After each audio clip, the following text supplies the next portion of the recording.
Surrogacy was always on my heart and my mind since I had a lot of friends and family members that have struggled with infertility. So since that, probably over a decade, I have had a heart to help families that can't have babies. The most memorable moment for me as a surrogate had to have been the delivery day and that moment that my intended parents got to hold the baby that they had long and prayed for so many years. It was a moment filled with joy and a moment that I'll never forget for the rest of my life. I would say that leading into the last month of the pregnancy, I was having a lot of contractions and it felt like preterm labor. And I'd say that was the most stressful, having to communicate with my intended mother, who was a nervous wreck, first-time mom, and then, taking care of my family and just balancing all the roles of being a surrogate who works, who has 4 little kids. So that was probably the height of the stress, was leading up to our due date and trying to calm down my intended mother while keeping myself together and just kind of keeping everyone at peace was the most stressful, probably of the whole journey. Our matching process, I felt, went pretty smooth. Our intended parents were amazing from the start. We got to have dinner with them and really got to know them. And I felt like we really hit it off at that dinner meeting. So there were a lot of things, like being a first-time surrogate, that I had a lot of questions for my case manager for, and I asked them all. I did feel a little bit hesitant in the matching process, just not sure how to advocate for, can I look for other profiles and that kind of thing. So that'd be one thing that I would say would be a good thing to inquire more about, is this the only, intended parents that I can look at, or are there other options? I loved our parents and we did hit it off. So the process did go pretty smooth for us. My pregnancy overall was very smooth. The intended parents were either called into every doctor's appointment or there physically, and living about 45 minutes away. That was a little bit of a factor where they wanted to be at every appointment, but both of them couldn't be there at some of those appointments, but they were very involved throughout the whole thing. We texted probably about every week. We both wanted that kind of relationship, very open, very connected, on every level pretty much. So it went very well, the pregnancy, and our relationship with the intended parents was great. I was very enthusiastic about the process. There was a lot of ignorant people that don't know what to say and don't know about the process. So it was a lot of educating people at the heart behind why I was doing it, and also explaining to people that, I wasn't doing it for the money, and that this was something that was laid on my heart like a decade prior. And so definitely trying to provide some positive information surrounding surrogacy, and I was definitely trying to educate around people that didn't know about the process and had a lot of false understanding and a lot of myths about surrogacy. So it was a lot of educating people and getting people excited about the whole process, because a lot of people had never met someone that had walked through it. And I got to share a lot of my story with each one of those people. So with my kiddos, I have 4 little ones, ages 4 to 10. They were very inquisitive, some more than others, asking questions a lot through the process.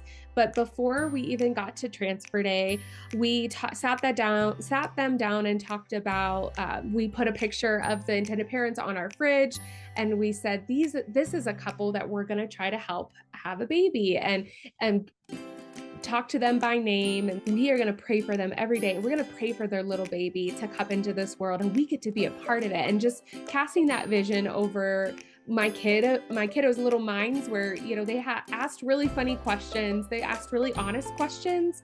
And so we walked them through that. We bought a couple books that helped illustrate them, especially for my 4 and my 6-year-old, so that they would really understand, have a better understanding of what was actually happening.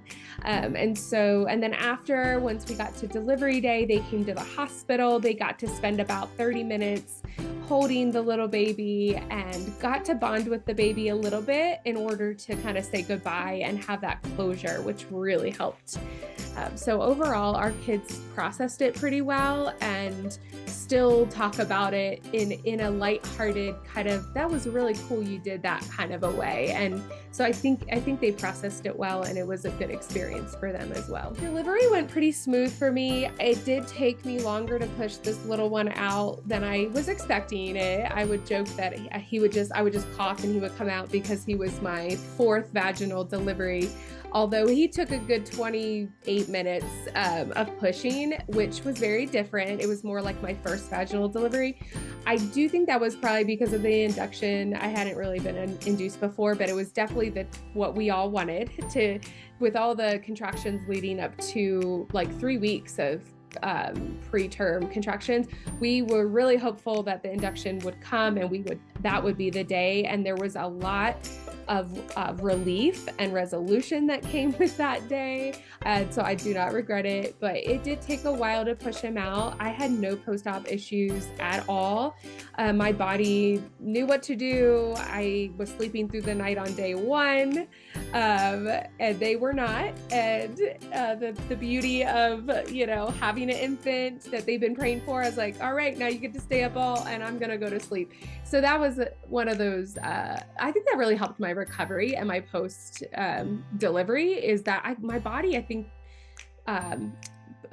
recovered way quicker than I did when I was breastfeeding and up every night, up through the night with an infant. So that was definitely a positive of the surrogacy journey, is that I got back to my body, got back to itself, like recovered way quicker than any of my other deliveries.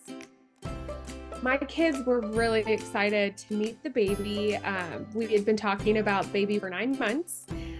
We took pictures, we spent time with him, and it really helped them, I think, with the closure of this is their baby, and we got to be a special part of their journey of him coming into this world. With the intended parents, I check in with the mother about every month. I'll say, happy 2nd month, happy 3rd month. We'll just kind of do an exchange back and forth. I check in to see how she's doing being a first-time mom and just kind of provide her some emotional support, which has been great. I'm planning to go and visit him for his half birthday in January, and because we only live like 45 minutes away, she was open to that, and I was excited, and she's hopeful that we'll be able to come to his birthday party next summer and hopefully each year after. I'd say working with Colorado Surrogacy was incredible. Having that personal touch of answers, texting whenever I wanted to. Sorry, Ashley. Throughout the weekends, and just whenever I had questions or concerns, having that personal support person that was advocating for me, advocating for the process, was so important. I hear about independent journeys, and I can't imagine going that route, honestly, especially as a first-time surrogate. I needed so much support. I had 1,000 questions, and I felt like having that case manager support had made all the difference for me, honestly. So I wouldn't have done it any other way. I would say if you're a new gestational carrier, slow down, maybe on the matching process. I know there's a lot of excitement. I felt a little pressure to go to match quickly, but that might have been because I didn't know what I was doing, and I was like, oh, this seems great. So I say it's okay to slow down. It's okay to ask questions. My husband had some specific questions when we got into certain topics, such as termination and specifics surrounding that. And we did ask some questions. We did pause. So I'd say definitely advocate for yourself. If you have any kind of red flags or kind of a gut feeling of like, oh, this doesn't feel right, speak up about it. Don't feel that pressure to like just make it work. The people pleaser in me definitely was challenged to slow down and be like, okay, this is a big deal. This isn't choosing, a meal at Chick-fil-A. This is a huge deal. So slowing down, advocating for yourself, ask all the questions you have, and then some. If you think you've asked all the questions, keep thinking about it. You probably have another one. And just so that you can really be reassured that this process is that you're well supported with every thought, every doubt. So that's the biggest thing that I would suggest. Also, making sure that you utilize the social worker that they have on staff for you. That was a huge support for me to have that person to kind of talk through even deeper. Ashley helped with a lot of the logistics of things, but going through this process was the first time. There's a lot of emotional things that came up, and it was fine, but it was definitely having that social worker. I can see that a lot of gestational carriers are probably like, oh, I don't need that. But I utilized her multiple times, and she helped on so many levels that really helped my whole mental health kind of keep it in check throughout the process. So I'd say definitely tapping into her is what I suggest. To help another family is such a beautiful thing to offer to a family in need. But unfortunately, it's not my next step, since I feel like I'm aging out a little bit, and I've got some personal goals, so I'm not going to do another journey. But helping another family out in this journey would be the reason if I did choose to do it again.